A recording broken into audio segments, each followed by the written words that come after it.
کہ کچھ باتیں خاص طور پر یہ جو مفسرین ہیں جدید دور کے علل خصوص مفسر، انہوں نے اپنے جو زوم علمیت ہے اور خاص طور پر جو خود کو کہتے ہیں کہ جی بس سائنٹیفک فیکٹس سے ہی ہونی چاہیے، تو اس کو انہوں نے علم آ کر جو ہے وہ سمجھ لیا ہے، اور جو اللہ کا جو عطا کردہ علم ہے اس کو ایک طرف رکھ دیا، اور وہ جو عطا کردہ علم ہے اللہ کا وہ صرف اہل اللہ کے پاس ہے، اور اس کے بغیر اب یہ سائنس کا جو اتنا انہوں نے شور مچایا پر سائنٹیفک نالج جس کو یہ کہتے ہیں، یہ اللہ کے سائنس کے تحت آتا ہے، جنت اور دوزخ کس سائنس کے تحت آتے ہیں؟ پڑھی ہوئی ہیں ان کے پاس تصویریں اس کی، اللہ کی تصویریں پڑھی ہوئی،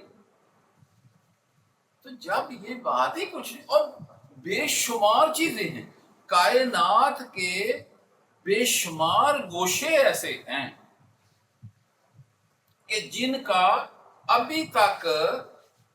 سائنس کو احساس تک بھی نہیں ہے، جائے کہ معلوم ہونا تو ایک دور کی بات ہے نا، احساس تک بھی نہیں ہے، اور ان چیزوں کا جو احساس ہی نہیں، صرف مشاہدہ، صرف اللہ کی بندگی، یہ جو اسرار کونیت ہے یہی ہے۔ تو لیکن یہ کہ افسوس ہے کہ وہ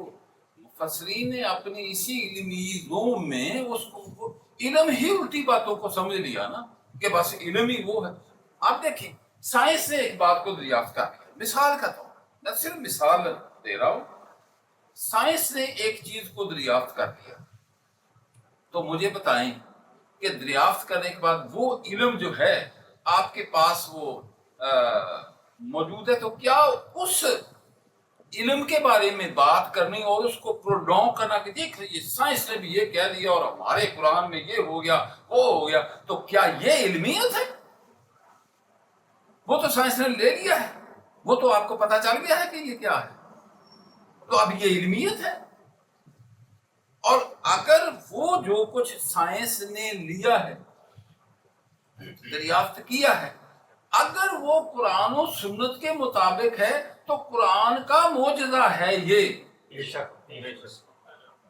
اور جس کا علم ہم کو پہلے ہی ہے، کوئی سائنس نے کوئی احسان نہیں کیا ہے، اور نہ ہی سائنس دلیل ہے اس ضمن میں، کسی بھی شے کی کوئی دلیل نہیں ہے سائنس، صرف انسانی حد تک، اور قرآن پاک کو اللہ اور اس کے رسول کو بلا دلیل ماننا ایمان ہے، دلیل کے ساتھ نہیں۔ اور یہ تو بڑا چھوٹے درجے کا ایمان ہوتا ہے کہ آپ دلیل ہو تو مان لیں، نہ ہو تو نہ سے، اور حد جو ہے وہ یہ ہو گئی ہے، یعنی اب خاص طور پر پہلے تو کبھی کوئی شوشے اٹھتے تھے، اب یہ جب سے ہو گیا ہے یہ میڈیا کا دورہ،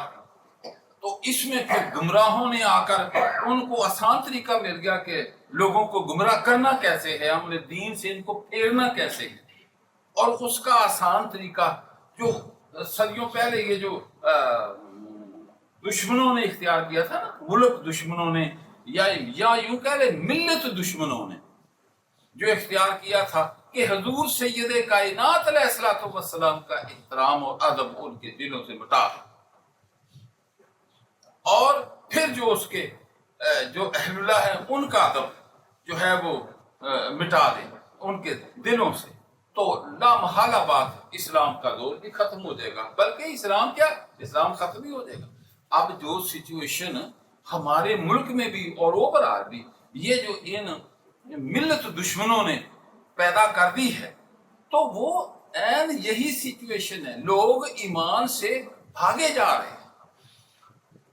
الحاد جو ہے وہ سر پر آ کھڑا ہوا ہے، پوری دنیا میں پھیل رہا ہے، انہی کی وجہ سے پھیل رہا ہے۔